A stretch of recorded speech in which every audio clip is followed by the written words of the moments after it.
இன்றைய தியானத்திற்காக 2 தீமோத்தேயு புஸ்தகம் 1ஆம் அதிகாரம்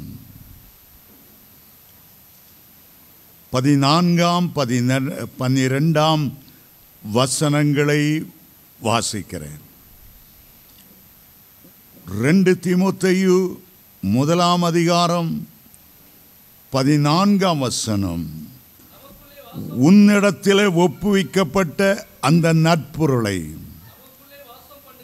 நமக்குள்ளே வாசம் பண்ணுகிற பரிசுத்த ஆவியினாலே காத்துக்கொள். 12ஆம் வசனம் கூட.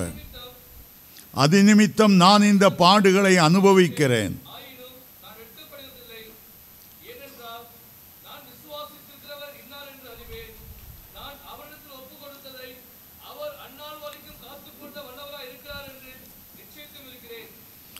ஆவிக்குரிய தகப்பனாகிய அப்போஸ்தலனாகிய பவுல் எந்தெந்த நிருபங்களை எழுதுகிறாரோ அவருடைய பாதப்படியிலே பயபக்தியாய் அவருடைய ஆவிக்குரிய குமாரராய் உட்கார்ந்து அந்த வார்த்தைகளை கவனமாய் கவனிக்க வேண்டும், கவனமாய் ஏற்றுக்கொள்ள வேண்டும்.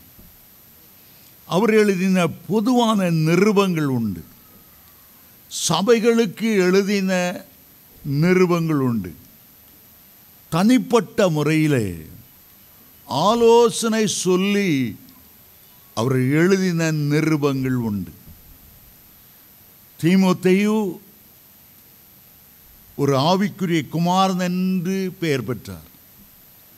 நான் விசுவாசத்திலே பெற்றெடுத்த என்னுடைய ஆவிக்குரிய குமாரன் அப்படியே தீமோத்தேயுக்கு எழுதுகிறார், அப்படியே பிலோமோனுக்கு எழுதுகிறார். பர்சனல் நிருபங்கள். அதில் ஒரு முக்கியமான ஆலோசனையை அவர் இந்த வசனத்திலே கொடுக்கிறார். உன்னிடத்தில் ஒப்பு கொடுத்த அந்த நற்பொருளை பரிசுத்த ஆவியினாலே காத்துக்கொள். உனக்குள்ளே ஒரு நற்பொருள் இருக்கிறது. அது தேவனால் உனக்கு ஒப்புவிக்கப்பட்ட ஒரு நற்பொருள். அதை சாதாரணமாக அல்ல, பரிசுத்த ஆவியினாலே அந்த நற்பொருளை காத்துக்கொள், அந்த ரட்சிப்பை காத்துக்கொள், அந்த விசுவாசத்தை காத்துக்கொள், அந்த அபிஷேகத்தை காத்துக்கொள். உனக்குள்ளே தான் அதை ஆண்டவர் வைத்திருக்கிறார். ஒரு விலையேற பெற்ற பொக்கிஷமாக அதை வைத்திருக்கிறார். அதை நீ காத்துக்கொள். 12ஆம் வசனத்தை வாசிக்கும் போது கர்த்தர் எப்படி காத்துக்கொள்ளுகிறார், அவரிடத்தில் ஒப்புவித்ததை அவர் அந்நாள் வரைந்தும் காத்துக்கொள்ள வல்லவராயிருக்கிறார். வலுவாதபடி நம்மை பாதுகாத்து கொள்ள வல்லவராயிருக்கிறார். நம்மிடத்தில் ஒப்புவிக்கப்பட்ட அந்த விலையேற பெற்ற பொக்கிஷத்தையும் கூட அவர் காத்து கொள்ள வல்லவராயிருக்கிறார். உங்களுக்குள்ளே ஏதோ ஒரு விசேஷம் இருக்கிறது. தம்முடைய மகிமையின் ஐஸ்வர்யத்தை எல்லாம் உங்களுக்கு அவர் தெரியப்படுத்த சித்தமானார் என்று ரோமர் 9:23 வாசிக்கிறோம். இந்த மண் பாண்டத்திலே ஒரு மகிமையின் பொக்கிஷத்தை நாம் பெற்றிருக்கிறோம் என்று 2 கொரிந்தியர் 4:7 வாசிக்கிறோம். நமக்குள்ளே ஏதோ ஒரு விசேஷமானது இருக்கிறது. கொலோசியர் 1:27 கிறிஸ்துவானவர் மகிமை நம்பிக்கையாக உங்களுக்குள் வாசம் பண்ணுகிறார். அது ஒரு பெரிய பொக்கிஷம். உங்களுக்குள்ளே 1 பேதுரு 4:14 மகிமையின் ஆவியானவர் உங்களுக்குள்ளே வாசம் பண்ணுகிறார். இதை நீ காத்துக்கொள். எல்லா காவலோடும் உன்னுடைய இருதயத்தை காத்துக்கொள். ஏனென்றால் ஜீவ ஊற்று அங்கிருந்து புறப்படும். உன்னுடைய பரிசுத்தத்தை பாதுகாத்துக்கொள். அந்த பரிசுத்தம்தான் தேவாதி தேவனை அப்பா பிதாவே என்று அழைக்கக்கூடிய புத்திர சுவிகார ஆவியை உனக்கு தரும். தமிழ்நாட்டிலிருந்து பல வருடங்களுக்கு முன்பாக ஓரங்க நாடகம் அருமையாய் நடித்து காட்டுகிற, பல மந்திர தந்திர வித்தைகளை காட்டுகிற, பல சினிமா நடிகர்கள் போல குரலை மாற்றி மாற்றி பல குரல் மன்னன் என்று அழைக்கப்படுகிற ஒருவன் அமெரிக்காவுக்கு போனான், தன்னுடைய திறமையை காட்டி பணம் சம்பாதிப்பதற்காக. தன்னுடைய மேக்கப் பாக்ஸை திறப்பான், ஒரு அழகான பெண்ணை போல தன்னை உடுத்தி கொள்வான். எல்லாருக்கும் ஆச்சரியமாக இருக்கும், உண்மையான பெண் தான் என்று நினைப்பார்கள். நாடகங்கள் நடிப்பான், குறைஞ்ச 5 நிமிஷம் 10 நிமிஷம் ஜனங்களெல்லாம் சந்தோஷப்பட்டு கைத்தட்டுவார்கள். நிறைய பணம் குவிந்தது. 6 மாதங்களில் ஏறக்குறைய 1 கோடி ரூபாய் பணம் சம்பாதித்து விட்டான் நாடகத்தின் மூலமாக.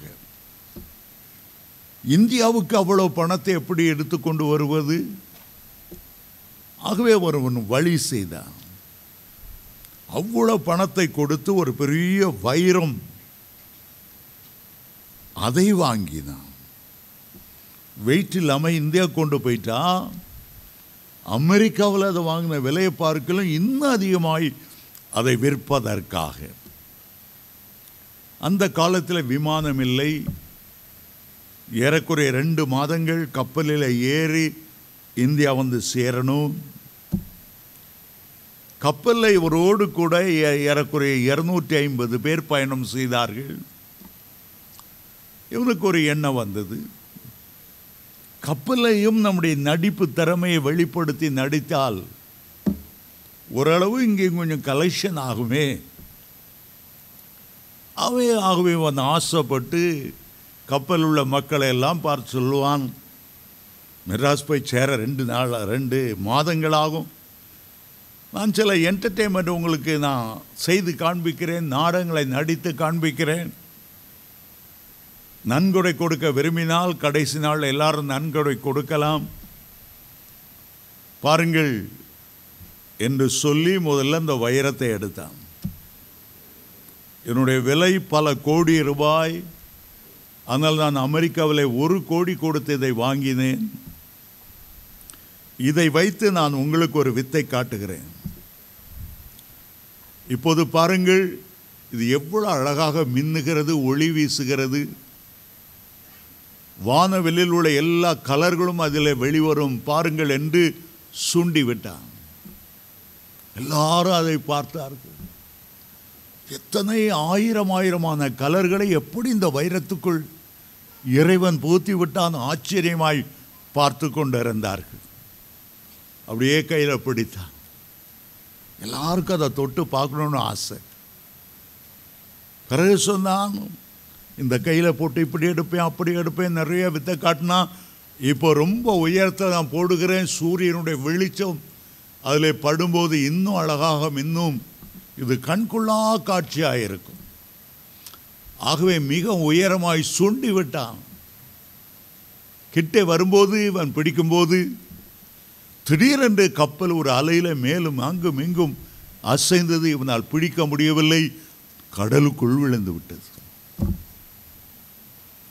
கடல் என்றால் 2-3 மைல் ஆழமான பசிபிக் சமுத்திரத்திலே மிக ஆழமான ஒரு இடத்துல விழுந்து விட்டது. என்ன செய்வதென்று அவனுக்கு தெரியவில்லை. எடுக்கவும் முடியாது, நீச்சல் அடிக்கவும் முடியாது.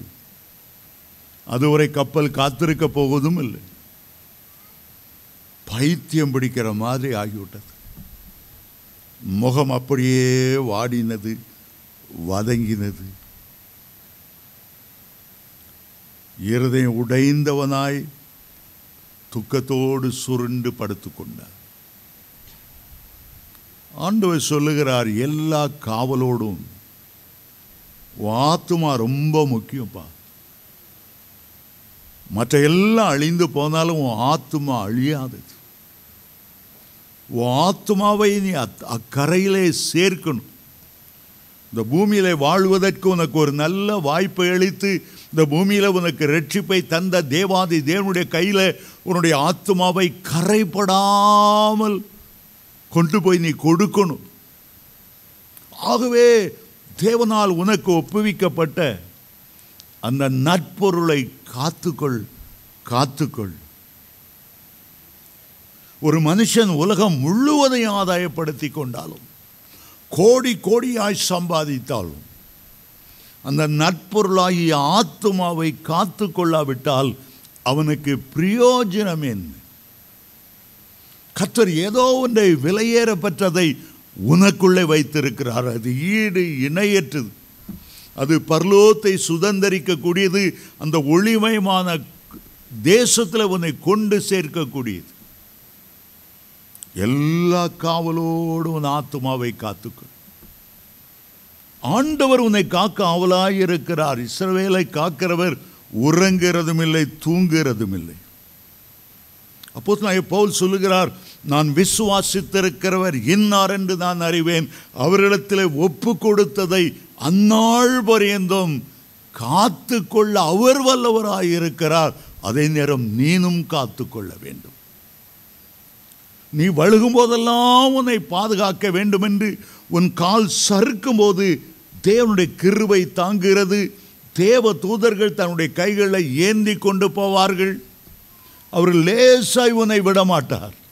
உன்னை தேடி வந்தவர், உடையான சேற்றிலிருந்து உன்னை தூக்கி எடுத்தவர், மார்போடு அணைத்து கொண்டவர், சிலுவை சுமந்த தோள்களில் ஒவ்வொரு நாளும் தூக்கி சுமந்தவர், தாயை போல தேற்றுகிறவர், தந்தையை போல மனம் இறங்கி உனக்கு உதவி செய்கிறார். உன்னை விழுவதற்கு விடமாட்டார். ஆனால் நீயே அவருடைய கையிலிருந்து தனியாய் போக வேண்டும். உன்னை உள்ளம் கையில் வரைந்திருக்கிற இந்த கை எனக்கு வேண்டாம், நான் உலக சிற்றின்பங்களை காக்க அனுபவிக்க போகிறேன் என்று சொல்லும்போது ஆண்டவர் கைவிட்டு விட வேண்டிய ஒரு சூழ்நிலை வந்துவிடும். ஒரு பக்கம் ஆண்டவர் காக்கிறார், ஒரு பக்கம் நீங்கள் உங்களுடைய வழிகளை காத்துக்கொள்ள வேண்டும். எதில் உங்களுக்கு சோதனை வருகிறது? யாரோடு பேசும்போது ஒரு சபலம் வருகிறது. எந்த இடத்துல சாத்தான் பதிவிருந்து கொண்டிருக்கிறான், அந்த இடத்தை தவிர்த்து அந்த சம்பாஷணைகளை வெறுத்து தேவ சமூகத்தில் காத்திருக்கும் போது உங்களுடைய ஆத்துமாவை காத்து கொள்ள முடியும். எல்லா காவலோடு.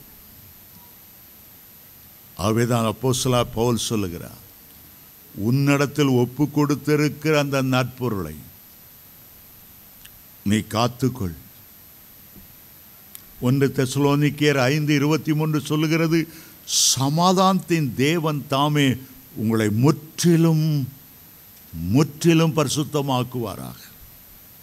ஆண்டவராகிய இயேசு கிறிஸ்து வரும்போது உங்களுடைய ஆவி, ஆத்துமா, சரீரம் முழுவதும் குற்றமற்றதாய் பாதுகாக்கப்படுவதாக.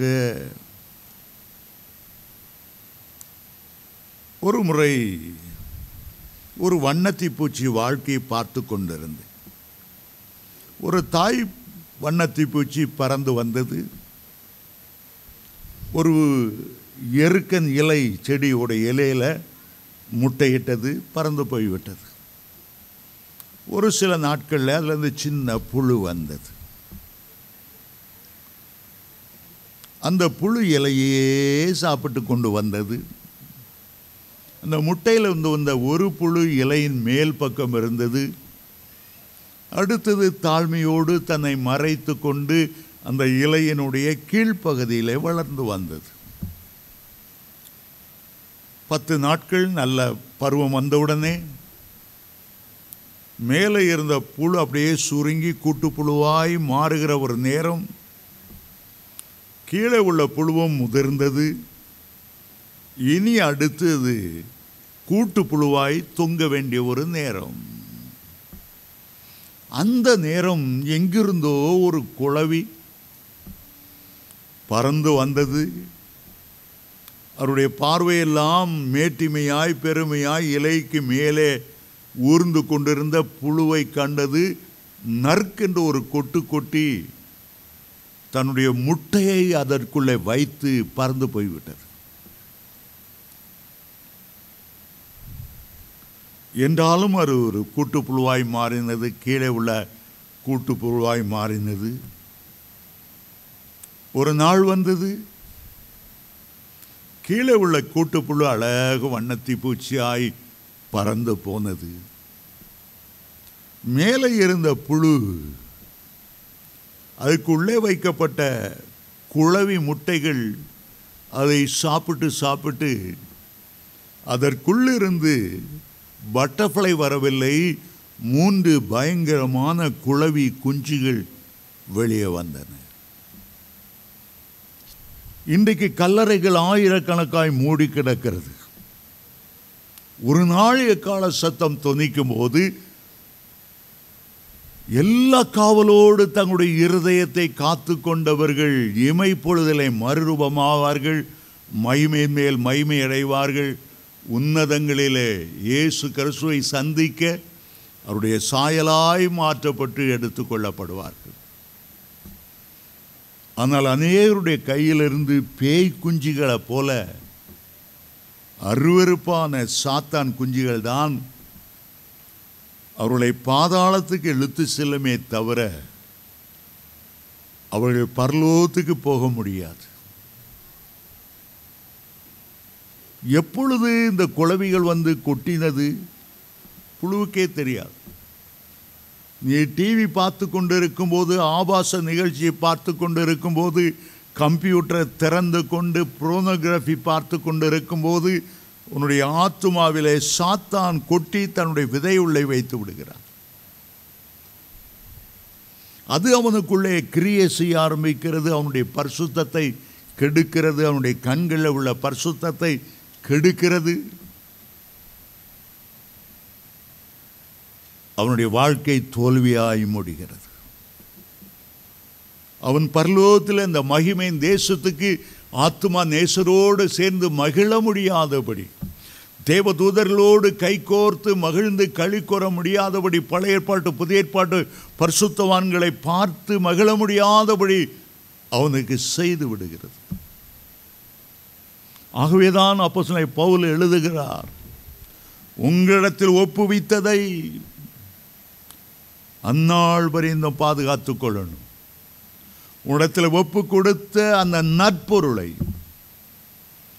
கிறிஸ்துவனுடைய வருகை பரியந்தம் காத்துக்கொள். எல்லா காவலோடும் உன்னுடைய இருதயத்தை காத்துக்கொள். உலகத்தில் வாழ்வது கொஞ்ச காலம், 70 வருஷம் பலத்தின் மீதியால் 80 வருஷமாய் இருந்தாலும் நித்தியத்திலே நாம் வாழப்போகிற கோடான கோடி வருஷங்களுக்கு அது இணையே கிடையாது. அருமையான தேவனுடைய பிள்ளைகளே, ஒரு மனுஷன் மரித்து அவன் கல்லறைக்குள்ளே அடக்கம் பண்ண போது 1 யோபு 20:11 வசனத்தின்படி அவனுடைய வால வயதின் பாவங்கள் அவனுடைய எலும்புகளோடு படுத்துக் கொள்ளுமா. பரிசுத்தவான்கள் மரிக்கும் போது அவர்கள் பெற்றிருந்த அபிஷேகமும் அந்த எலும்புகளோடு படுத்துக்கொள்ளும். எலிசா மரிக்கும் போது கொண்டு அடக்கம் பண்ணினார்கள். ஆனால் அந்த எலும்புகளுக்குள்ளே பாவம் இல்லை, அபிஷேகம் இருந்தது. ஆகவே ஒரு மரித்த மனிதனை அடக்கம் பண்ண இடம் இல்லாமல் எலியா ஒரு கல்று கூட கட்டாமல் தோண்டும் போது எலிசாவின் எலும்பு பட்டு அவன் உயிரோடு இழந்தான். காரணம், அந்த எலும்புகளுக்குள் ஒரு அபிஷேகம் இருந்தது. யோசேப்பின் எலும்புகளுக்குள் ஒரு அபிஷேகம் இருந்ததுனால என் எலும்புகளை எகிப்தில் அடக்கம் பண்ணக்கூடாது, அது கானானுக்கு கொண்டு செல்லப்பட வேண்டும். என்னுடைய முற்பிதாக்கள் அபிஷேகம் பெற்றவர்கள் அந்த மக்பேலா குகையில், எப்ரோனில் உள்ள மக்பேலா குகையில் அடக்கம் பண்ணப்பட்டு இருக்கிறார்கள். யாக்கூப் அங்கே அடக்கம், ஈசாக்கு அடக்கம் பண்ணப்பட்டால் அங்கே கொண்டு போங்க, அவருடைய கரம் கோர்த்து நான் உயிர்த்தெழ வேண்டும். ஆகவே தன்னுடைய அந்திய காலத்தில் எலும்புகளை குறித்து அவன் கட்டளையிட்டான். என்று வாசிக்கிறோம்.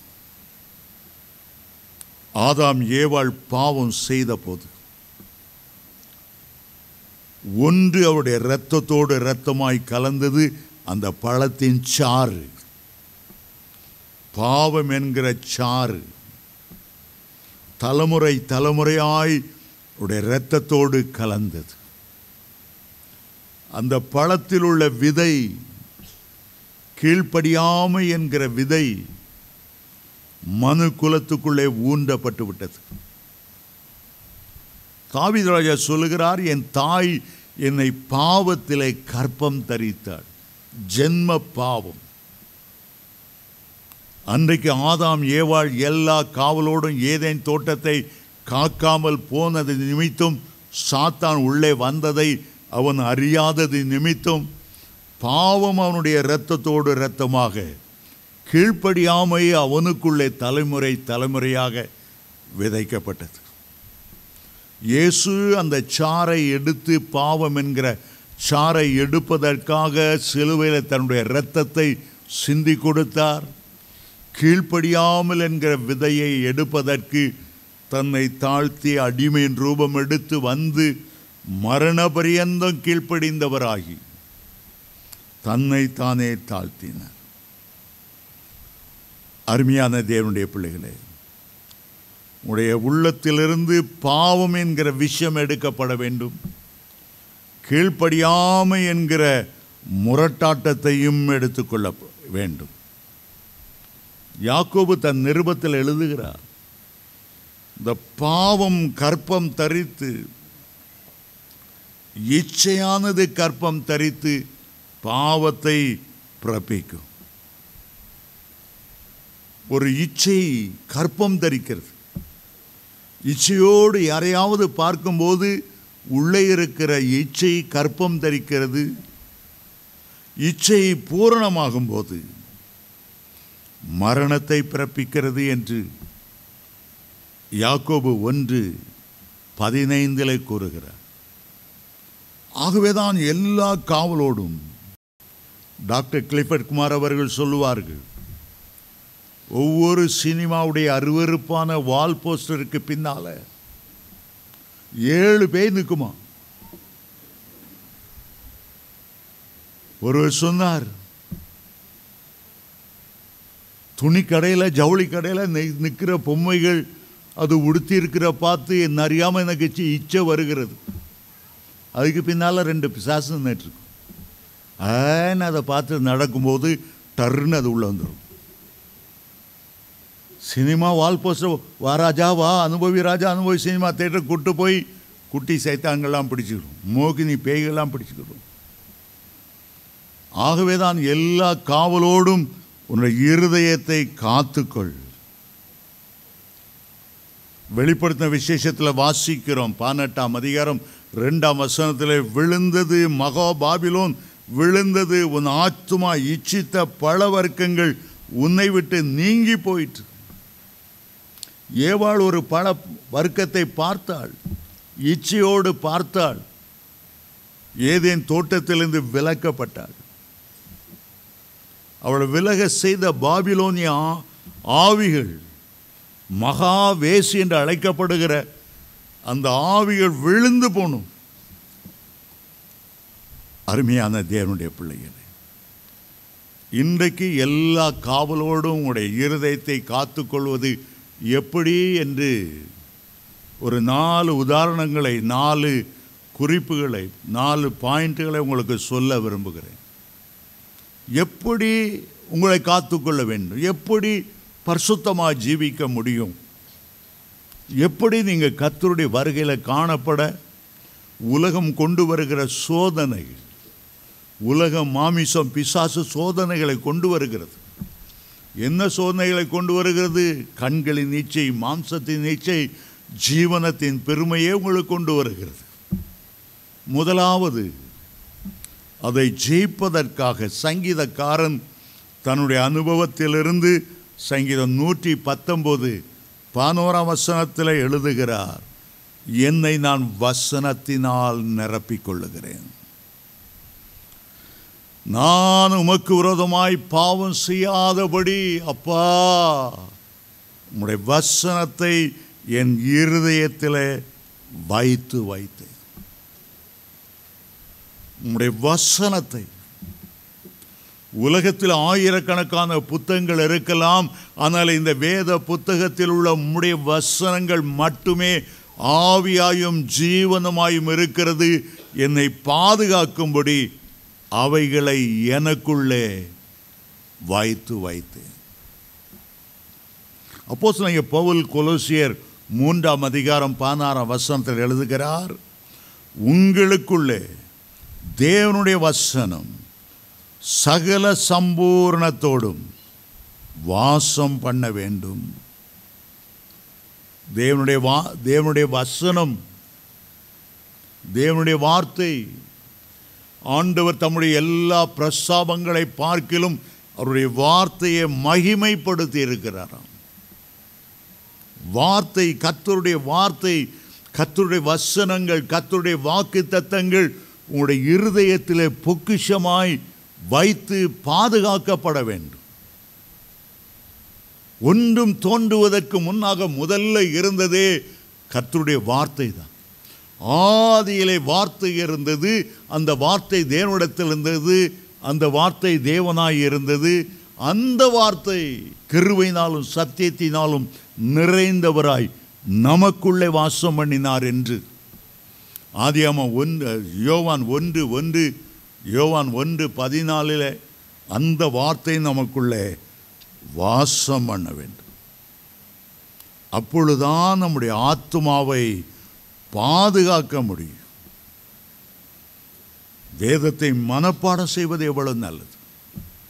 ஒவ்வொரு மாதமும் தேவ சமூகத்திலிருந்து ஊழியக்காரர்கள் வாக்கு தத்தங்களை பெற்றுக்கொண்டு வரும்போது மாதத்திற்கு அந்த ஒரு வாக்கு தத்தத்தை கூட மனப்பாடம் செய்யாமல், ஆபத்து நேரத்தில் அந்த வார்த்தைகளை பயன்படுத்தாமல், தேவனுடைய வார்த்தைகளை பயன்படுத்தி சாத்தானை மேற்கொள்ளாமல் அநேகம் பேர் தோல்விக்குரியவர்களாகவே வாழ்கிறார். சாத்தான் வந்து இயேசுவை சோதிக்கும் முன்பாக தன்னை வசனத்தால் நிரப்பிக் கொண்டார். சாத்தான் பல வசனத்தை கொண்டே அவரை சோதிக்க வரும்போது, நீ பசியா இருக்கிற இந்த கல்லை நல்லா பாரு, அந்த சுண்ணாம்பு கல் மஞ்ச மசேன்ட்டு அப்படியே கொத்து பரோட்டா மாதிரி இருக்கு, அதை அப்படியே சாப்பிடும். நீ பசியா இருக்கிற 40 நாள் உபவாசம் இருக்கிறீர், எனக்கு தாங்க முடியலைன்னு முதல கண்ணீர் வடித்து சாத்தான் சொல்லும்போது, சோதிக்கும் போது ஆண்டவர் சொன்னார், மனுஷன் அப்பத்தினால் மாத்திரமல்ல, தேவனுடைய வாயிலிருந்து வருகிற ஒவ்வொரு வார்த்தையும். 3 தடவை சோதிக்க வந்தான். 3 தடவையும் இயேசு வேத வசனங்களை காண்பித்து காண்பித்து எழுதியிருக்கிறதே ஒவ்வொரு வார்த்தையும் சாத்தானுடைய தலையில சம்மட்டி அடிக்கிறது போல இருந்திருக்கும். அவனை ஜெயித்தார்கள் என்று வேதம் சொல்லுகிறது. ஆண்டவருடைய வசனம் இருபுறமும் கருக்குள்ள பட்டயம் என்று எபிரேயர் 4:12 வாசிக்கிறோம். எபேசியர் 6:17 வேத வசனமாகிய ஆவியின் பட்டயம் என்று எழுதப்பட்டு இருக்கிறது. அது சாதாரண பட்டயம் அல்ல, இருபுறமும் கருக்குள்ள பட்டயம். ஆண்டவர் இயேசுவை அப்போஸ்தலனாகிய யோவான் பத்மோ தீவிலிருந்து பார்த்தபோது அவருடைய வாயிலிருந்து அந்த பட்டயம் புறப்பட்டது என்று வெளிப்படுத்தல் 1:16 அவருடைய வாயிலிருந்து இருபுறமும் கருக்குள்ள பட்டயம் புறப்பட்டது. ரொம்ப ஆச்சரியமா இருக்கு.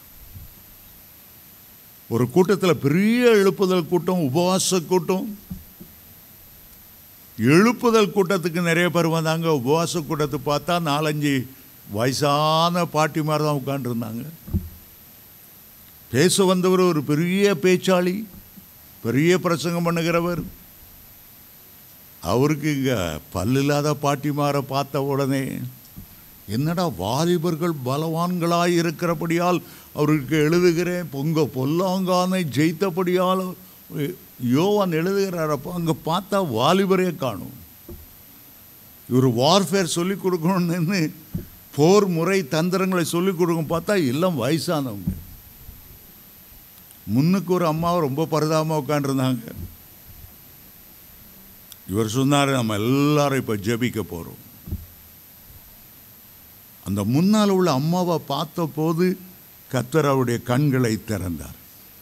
அவருக்குள்ளிருந்து ஒரு உள்ளான மனுஷன், மகாபலன் உள்ளவனாய், பராக்கிரமசாலியாய், வயதுதான் வயது முதிர்ந்து தோற்றதை தவிர அந்த அம்மா பயங்கர ஒரு ஜெப ஆவியோடு நின்றார்கள். அவர்களுக்குள்ளிருந்து ஒரு மகா பெரிய பலசாலி கையில் கருக்கான பட்டயத்தோடு எழுமை நின்று கொண்டிருந்தார். கூட்டம் முடிந்தவர் தான் சொன்னாங்க, அந்த அம்மா ஜோமன்னா சாத்தானுடைய படக்ஸை ஒரு புல்டாக் அடித்து கொதறி கிலோ கணக்கில் கறி எடுத்துகிற மாதிரி இந்த அம்மா சாத்தானை கொதறுவாங்க. அவ்வளோ வல்லமை, அவ்வளோ வல்லமை. வேத வசனம் எதற்கும் ஈடு இணையற்றது. அது மகா வல்லமை உள்ளது. அது எதிரியின் தலையை உடைக்கிற சம்மட்டியை போல ஆனது. சாத்தானால் கர்த்தருடைய வசனத்தை எதிர்த்து நிற்க முடியவே முடியாது. எப்போதுமே கர்த்தருடைய வார்த்தையை உங்களுக்குள்ளே வைத்து வையுங்க. இயேசு சொன்னார், லூக்கா 6:45, ஒரு நல்ல மனுஷன் தன் இருதயமாகிய நல்ல பொக்கிஷத்திலிருந்து நல்லதை எடுத்து காண்பிக்கிறான். நம்முடைய உள்ளம், நம்முடைய ஆத்மா ஒரு பொக்கிஷசாலை. அதற்குள்ளே கர்த்தருடைய வார்த்தையை கற்று வைப்பது எவ்வளவு பிரயோஜனமானது. நான் உண்மையிலேயே என்னுடைய பெற்றோருக்கு நன்றியுள்ளவனாக இருக்கிறேன். சிறு வயதிலே சாப்டர் பை சாப்டராக என்னை மனப்பாடம் வைத்தார்கள். சண்டே கிளாஸ் போனேன்னா அங்கே சாப்டர் பை சாப்டர். சிறு வயதிலே அவ்வளோ வேத வாக்கியங்களை நான் கற்றிருந்தபடியால் உண்மையிலே இன்றைக்கு புத்தகங்கள் எழுதுவதற்கு, செய்திகளை ஆயத்தம் செய்வதற்கு அந்த வார்த்தைகள் எனக்கு இன்றைக்கும் பிரயோஜனமாக இருக்கிறது. உங்களுடைய பிள்ளைகளுக்கு வேத வசனங்களை கற்றுக் கொடுங்க. வேத வசனத்தை கற்றுக்கலன்னா சாப்பாடு காலையில் கிடையாது சொல்லுங்க. கண்டிப்பாக இருங்க பிள்ளைகளோடு. அது பிற்காலத்தில் அவர்களுக்கு உதவி செய்யும். வெற்றியுள்ள வாழ்க்கை வாழ்வதற்கு, சாத்தானை முறியடிப்பதற்கு, கர்த்தருடைய நாமத்தில் ஜெயம் எடுத்துக் கொள்வதற்கு அது உதவியாக இருக்கும். சரி, முதலாவது நான் சொன்னேன், சங்கீதம் 119:11, நான் உமக்கு விரோதமாய் பாவம் செய்யாதபடிக்கு உம்முடைய வார்த்தையை எனக்குள்ளே வைத்தேன். இரண்டாவதாக, நீங்கள் கிறிஸ்துவுக்குள்ளும் கிறிஸ்து உங்களுக்குள்ளும். கொலோசியர் 1:27 சொல்கிறது, கிறிஸ்துவானவர் உங்களுக்குள்ளே மகிமை நம்பிக்கையாக வாழ்வதுதான் அந்த ரகசியம். எல்லா காவலோடும் இருதயத்தை காத்து கொள்வதின் ரகசியம் என்ன? நீங்கள் கிறிஸ்துக்குள் இருக்கிறீர்கள், கிறிஸ்து உங்களுக்குள்ள இருக்கிறார். என்ன ஒரு அழகு வார்த்தை! கிறிஸ்துவானவர் மகிமை நம்பிக்கையாக உங்களுக்குள் வாழ்வதான் அந்த ரகசியம். ஒரு நாள் கிறிஸ்து உங்களுக்குள் வரும்படி அவரை வருந்தி கேட்டுக்கொண்டீர்கள். அதுவரை வாசல் வெளியே நின்று லவோதிக்கா சபையை தட்டு என்று தட்டினது போல வாசற்படியிலே நின்று நான் தட்டிக்கொண்டே இருக்கிறேன்ப்பா. உன்னத பாட்டு 5:2 வாசிக்கிறோம், ஐயோ என் தலை மயிர் பனியாலும் இரவிலே பெய்கிற மழையாலும் நனைந்திருக்கிறது, என் பிரியமே ரூபவதியே கதவை திற. தாவீது சொல்லுகிறார் சங்கீதம் 27:4, வாசல்களே உங்கள் தலைகளை உயர்த்துங்க, அநாதி கதவுகளே உயருங்கள். அந்த மகிமையின் ராஜா கம்பீரத்தோடு மகிமையோடு மகிமையான தேவ தூதர்களோடு உங்களுக்குள் வர விரும்புகிறார். உங்களுக்கு வருகிறது மட்டுமல்ல, உங்களுக்குள்ளே வாசம் பண்ண விரும்புகிறார். உங்களோட போஜனம் பண்ண விரும்புகிறார். வந்து போகிற ஒரு விசிட்டராக அல்ல, நிரந்தரமாய் தங்குகிற உறவினரை போல வர விரும்புகிறார். அவரை உங்களுக்குள்ளே நீங்கள் ஏற்றுக்கொள்வது ஒரு எல்கேஜி படிக்கிற ஸ்கூலில் கொண்டு சேர்க்கறது போல. அந்த சின்ன பிள்ளைய அழகு யூனிஃபார்ம் போட்டு, ஸ்கூல் யூனிஃபார்ம் போட்டு, கையில் புக்கெல்லாம் கொடுத்து, முதுகில் ஒரு பாறை சுமையை போல் நிறையா புக்ஸ் எல்லாம் போட்டு, இன்றைக்கி எல்கேஜி படிக்கிற பிள்ளைகள் அவ்வளோ புக்கை தூக்கிட்டு போத்துக்கு. இதெல்லாம் எதற்கு? ஒரு நாள் அவன் டாக்டராக வரணும், ஒரு நாள் அவன் அட்வொகேட்டாக வரணும், ஒரு நாள் அவன் இன்ஜினியராக வரணும். இயேசு உங்களுக்குள் வருவது ஒரு ஆரம்பம். முடிவென்ன? உங்களுக்குள்ளே வாசம் பண்ணுகிற இயேசு மகிமையின் மேல் மகிமை அடைய செய்து உங்களை மறுரூபமாக்கி அந்த மகிமையின் தேசத்துக்கு கொண்டு போவார். ஆகவேதான் கிறிஸ்து உங்களுக்குள் வாசம் பண்ண வேண்டும். ஆண்டவர் சொல்லுகிறார், இயேசு சொல்லுகிறார், நான் இந்த உலகத்தில் வாழும்போது எல்லா காவலோடு என்னை காத்து கொண்டேன். பாவம் என்னை அணுக விடவே இல்லை. அவர் பாவம் செய்யவில்லை. அவருடைய வாயில வஞ்சினை காணப்படவும் இல்லை. பாவ சுபாவங்கள் அவருக்கு இல்லை. நாம் பின்பற்றுவதற்கான அடிச்சுவடுகளை முன்மாதிரி அவர் வைத்து போனார் என்று 1 பேதுரு 2:21 நம்ம வாசிக்கிறோம். அவர் சொல்லுகிறார், நாம் பூமியில் வாழும்போது என்னிலே பாவம் உண்டு என்று உங்களில் யார் குற்றப்படுத்த முடியும்?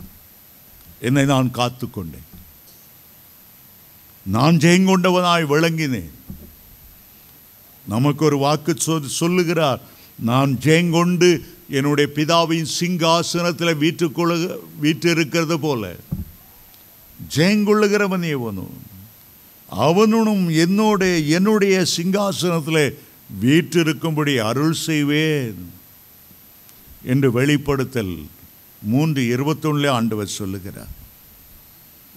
உனக்குள்ளே இயேசு வாழுகிறார். உனக்குள்ளே பரிசுத்த ஆவியானவர் வாழுகிறார். உன்னுடைய சரீரத்தை அவர் ஆலயமாய் மாற்றி இருக்கிறார். உன்னுடைய சரீரத்தை அவர் வாசஸ்தலமாக்கி இருக்கிறார். உன்னை அவருடைய ஆசரிப்பு கூடாரமாய் மாற்றி உன்னுடைய ஆத்துமாவை ஒரு பரிசுத்த ஸ்தலமாய் மாற்றி இருக்கிறார். உன்னுடைய இருதயம் சகல ஜனங்களுக்கும் ஜெப வீடு என்று அழைக்கப்படும். உனக்குள்ளே வாசம் பண்ணுகிற ஆவியானவர் ஜெப பாஷையாகி அந்நிய பாஷை உனக்குள்ளே கொண்டு வருகிறார். எல்லா காவலோடு உன்னை காத்துக்கொள்ளும்படி. தாவீது சொல்லுகிறார், என் வாய் மீறியது, நான் காவல் வச்சு பார்க்குறேன், அதை பிடுங்கிட்டு போயிடுது. ஆண்டவரே, என் உதடுகளுக்கு காவல் வை, என் உதடுகளுக்கு காவல் வை. வீண் வார்த்தை பேசி விடுகிறேன், அருவருப்பான வார்த்தை பேசிவிட்டு பிறகு நான் வருத்தப்படுகிறேன். என்னை காத்துக்கொள்ள ஆண்டவரே, என்னை காத்துக்கொள்ள ஆண்டவரே.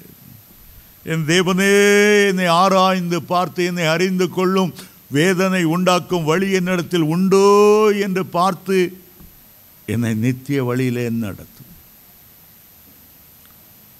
அருமையான தேவனுடைய பிள்ளைகளே, தேவனாகிய கர்த்தர் உன்னோடு இருக்கிறார், உனக்குள்ளே வாசம் பண்ணுகிறார். செப்பனியா 2:3-17 சொல்லுகிறது, உன் தேவனாகிய கர்த்தர் உன் நடுவில் இருக்கிறார், அவர் வல்லமையுள்ளவர். கடல் கொந்தளிக்கும் போது, புயல் வீசும்போது உனக்குள்ளே தங்கியிருக்கிற தேவனை எழுப்பிவிடு. இறையாதே, அமைதலாயிரு.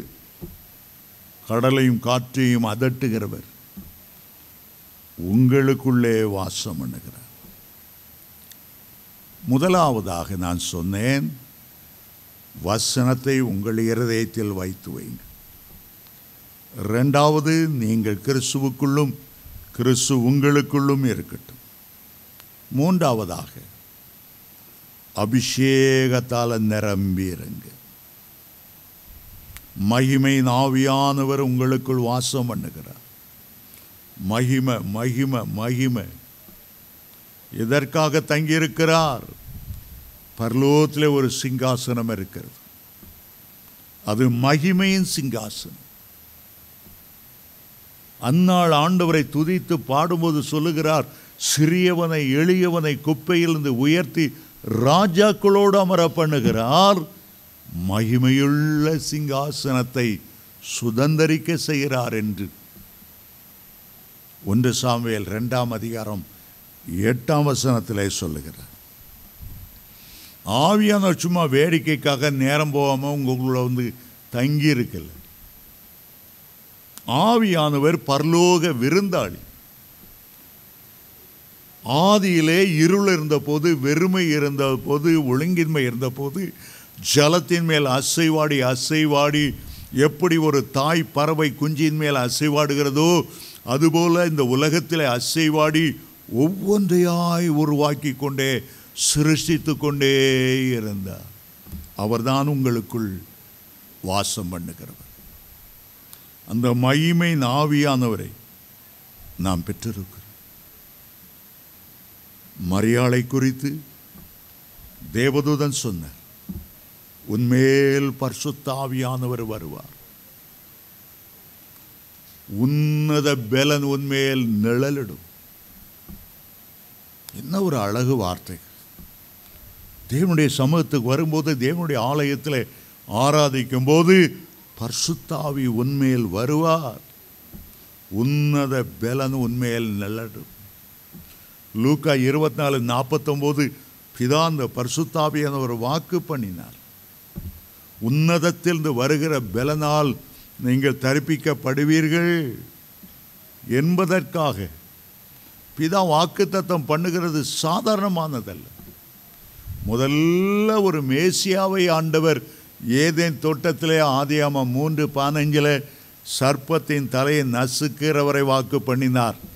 2வது அவர் பரிசுத்த ஆவியானவரை வாக்கு பண்ணினார். அந்த ஆவியானவர் எதற்காக வருகிறார்?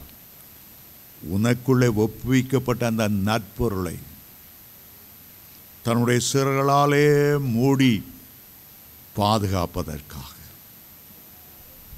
அவர்தான் உன்னதமானவருடைய மறைவு, அவர்தான் சர்வ வல்லவருடைய நிழல், அவர்தான் அவர் தம்முடைய சேட்டைகளால் சிறகளாலே உன்னை மூடுவார். அவருடைய சேட்டைகளின் கீழே நீ அடைக்கலம் போகுவாய். இந்தியாவிலே ஒரு மகாராஜா, எலிசபெத் மகாராணி 16ஆம் நூற்றாண்டு வரும்போது, இந்தியாவுக்கு வரும்போது ஒரு அழகிய பெரிய கோழி முட்டை அடைவிலான கோஹினூர் வைரத்தை ராணிக்கு பரிசாய் கொடுத்தார். ராணி அதை இங்கிலாந்து தேசத்துக்கு கொண்டு போனாள். பெரிய மியூசியத்தில் அந்த கோஹினூர் வைரத்தை, விலை மதிக்க முடியாத வைரத்தை வைக்க அவள் விரும்பினாள். அந்த வைரத்தை சுற்றி ஏராளம் காவல், எந்த திருடனும் அதை எடுத்து விட முடியாது.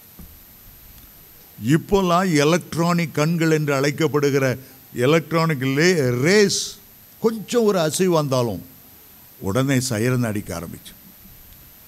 கீழே வைரம் இருக்கு, பக்கம் லேசாக கை அப்படி கொண்டு போனால் போதும், உடனே அந்த எலக்ட்ரானிக் கண்கள், அந்த எலக்ட்ரானிக் ரேஸ் உன்னை தடுத்து நிறுத்தும். மீறி கை உள்ள போச்சுன்னா விரல் துண்டாய் போயிடும். அவ்வளவு காவல். கோஹினூர் வைரத்தை பார்க்கல உங்களுடைய ஆத்துமா விலையேற பெற்றது. அந்த வைரத்தை இங்கிலாந்து அரசாங்கம் இத்தனை நூற்றாண்டுகளாக பாதுகாத்து வருகிறது என்றால், அவர் இயேசு இரத்தத்தை சிந்தி உங்களை மீட்டு கொண்ட உங்கள் ஆத்துமாவின் மேல் அவர் எவ்வளவு கண்ணும் கருத்துமாய் இருப்பார் என்று யோசித்து பாருங்கள். கடைசியாக 4வதாக, எல்லா காவலோடு உங்களுடைய ஆத்துமாவை காத்துக்கொள்வதற்கு இன்னொரு 4வது ஒரு முக்கியமான வழி, அக்கினி அபிஷேகத்தால் நிரப்பப்படுகிறது மட்டுமல்ல, ஒரு அக்கினி மயமான ஒரு ஜீவியம் செய்ய உங்களை கர்த்தருக்கு ஒப்பு கொடுத்துக்கிறார். நீங்கள் அக்கினியாக இருந்தால் இந்த அக்கினி இந்தியா தேசம் முழுவதுமே பரவும். பாருங்கள், ஒரு குஷ்டரோகி புண்ணில் போய் போய் உட்காரும், அரிக்கும், சாப்பிடும். ஆனால் தீ கங்குலாய் ஒரு விறகு கட்டை எரிந்து இயங்க போகுமா? போகவே போக முடியாது. எரிச்சிரும், அது கால்களெல்லாம் எரிச்சிரும், சாம்பலாக்கும். ஒரு அக்கினி மயமாக ஜீவிக்கிற ஒரு தேவனுடைய பிள்ளையை சாத்தான் நெருங்கவே முடியாது. ஒருத்தி எவ்வளவுதான் விபச்சாரியாக இருந்தாலும் ஒரு தேவ மனிதனை கண்டு அவள் நடுங்குவாள். இவனுக்குள் இருக்கிறவர் பெரியவர், அக்கினி மயமானவர். பேய்களை துரத்தும் போது பேய்கள் கண்ணை பாருங்க, அந்த பேய்கள் உங்கள் கண்ணை பார்க்கவே பார்க்காது. அப்படி பார்க்கும், அப்படி பார்க்கும், இப்படி பார்க்கும். காரணம், அது பார்க்கும்போது உங்களுக்குள் இருக்கிற அக்கினி மயமானவரே அந்த பேய்கள் உடனே அடையாளம் கண்டுபிடிச்சோம். ஒரு ஆளுக்குள்ளே பேய் இருக்கிறதுன்னு எப்படி கண்டுபிடிக்கலான்னா, என் கண்ணை பாருன்னு சொன்னால் போதும், அது பார்க்கவே பார்க்காது. உங்களுக்குள்ள இயேசு இருந்தால் பார்க்காது. உங்களுக்குள்ளேயும் விபச்சார ஆவி உட்கார்ந்துருந்தா நல்லா பார்க்கும், பல்ல காட்டும், இழுத்துட்டே போயிடும். ஆகவே தான் தேவ பிள்ளைகள் அக்கினியாக இருக்க வேண்டும். எபிரேயர் 1:7 சொல்லுகிறது, சங்கீதம் 104:4 சொல்லுகிறது, தம்முடைய பிள்ளைகளை அவர் அக்கினி ஜுவாலையாய் மாற்றுகிறார்.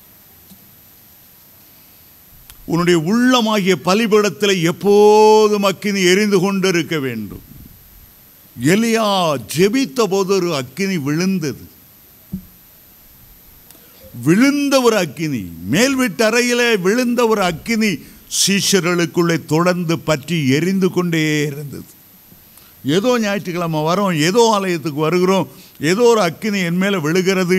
மற்ற 6 நாள் அக்கினி இல்லாமல், அனலும் இல்லாமல், குளிரும் இல்லாமல் லவோதிக்கா சபை வாந்தி பண்ண போடுகிற ஒரு நிலைமைக்கு வந்தது போல வாழாமல் அக்கினியை காத்து கொள்ளுங்கள், அபிஷேகத்தை காத்து கொள்ளுங்கள். யோவான் 3:11 யோவான் சொன்னார், எனக்கு பின்னால் வருகிறவர் என்னிலும் பெரியவராய் இருக்கிறார், அவர் பரிசுத்தாவினாலும் அக்கினியாலும் ஞானஸ்நானம் கொடுப்பார். லூக்கா 12:49 இயேசு கிறிஸ்து பதறி வாஞ்சியோடு சொன்னார், நான் பூமியின் மேல் அக்கினியை போட வந்தேன், நான் பூமியில் உள்ள என் ஜனங்கள் மேல் அக்கினியை போட வந்தேன், அது இப்பொழுதே பற்றி எரிய வேண்டும் என்று விரும்புகிறேன். பழைய ஏற்பாட்டிலே ஒரு அழகான வசனம் லேவியராகமம் 6ஆம் அதிகாரம் 9, 10, 11 வசனத்தில் சொல்லுகிறார், இந்த பலிபீடத்தின் மேல் அக்கினி எப்போதும் எரிந்து கொண்டிருக்கிறது. ஆசரிப்பு கூடாரத்தில் ஒரு பலிபீடம் இருந்தது. மோசே இடத்துல சொன்னார், இந்த பலிபீடத்தின் மேல் கட்டைகளை போடு, தகனி, இரவும் பகலும் அக்கினி எரிந்து கொண்டே இருக்க வேண்டும், என்னுடைய சமூகத்தில் அக்கினி எரிந்து கொண்டே இருக்க வேண்டும். புதிய பாட்டிலே நமக்குள்ளே ஆவியான ஒரு அக்கினியை போட்டிருக்கிறார், அபிஷேகத்தை போட்டு இருக்கிறார். இரவில் நாம் தூங்கினாலும் நமக்குள்ளே ஒரு அக்கினி பற்றி எரிந்து கொண்டே இருக்க வேண்டும். அது ஒரு நாளும் அவிந்து போகக்கூடாது. தேவனுடைய பிள்ளைகளே, உடைய ஆத்துமாவை காத்துக்கொள். விலையேற பெற்ற இரத்தத்தினால் உங்களை மீட்டெடுத்த அந்த ஆத்துமா ஒரு பெரிய விலைக்கரையத்தை கல்வாரி சிலுவையில் இயேசு உங்களுக்காக சிந்தி இருக்கிறார். இந்த ஆத்துமாவை நஷ்டப்படுத்தி விடாது, அந்த ஆத்துமாவை நஷ்டப்படுத்தி விடாது. சிம்சோனுக்கு அந்த அபிஷேகத்தின் விலை மதிப்பு தெரியாமல் நஷ்டப்படுத்த ஒப்பு கொடுத்து விட்டார். ஒவ்வொரு வேசியல்கிட்ட ஆகி போனார், தன்னுடைய ஊழியத்தை நஷ்டப்படுத்தி விட்டார். ஏசா ஒருவேளை கூழுக்காக, ஒருவேளை இச்சைக்காக நஷ்டப்படுத்தி விட்டார். இயேசுவோடு இருந்த யூதாஸ் காரியத்தை நஷ்டப்படுத்தி விட்டார். எல்லா காவலோடும் உன்னுடைய இருதயத்தை காத்துக்கொள். நீ பரலோகத்துக்கு என்று அழைக்கப்பட்டவர், தேவனுடைய சிங்காசனத்துக்கு என்று அழைக்கப்பட்டவர், ஜெயங்கொண்ட பரிசுத்தவானாய் வழங்கும்படி அழைக்கப்பட்டவர். நீ சாதாரணமானவன் அல்ல. உன்னுடைய அழைப்பு விசேஷமாக உன்னுடைய பரிசுத்தத்தை பாதுகாத்துக்கொள். யோபு பக்தன் சொன்னார், நான் என் கண்களினால் பாவம் செய்து விடாதபடி என் கண்களோடு உடன்படிக்கை செய்த நான் ஒரு கன்னிகையின் மேலாய் விருப்பமாய் இருப்பது எப்படி? கண்கள் தான் அநேக பாவங்களுக்கு வாசலாய் இருக்கிறது. நான் தீட்டுப்படுத்தாதபடி என் கண்களை பாதுகாத்துக் கொண்டேன். தானியேல் 1:8 அவர் சொல்லுகிறார், இந்த ராஜாவின் போஜனத்தாலும் அவனுடைய திராட்சை ரசத்தாலும் என்னுடைய சரீரத்தை நான் தீட்டுப்படுத்த மாட்டேன் என்று பிரதிஷ்டை செய்து கொண்டார்களா? ஏதோ ஒரு பகுதியில் உங்களுக்கு ஒரு பிரதிஷ்டை தேவை, ஏதோ ஒரு பகுதியில் ஒரு அர்ப்பணிப்பு உங்களுக்கு தேவை. அது நித்திய காலமான ஆசீர்வாதத்தை உங்களுக்குள்ளே கொண்டு வரும். எல்லா காவலோடு உங்களுடைய இருதயத்தை காத்துக்கொள்ளும்.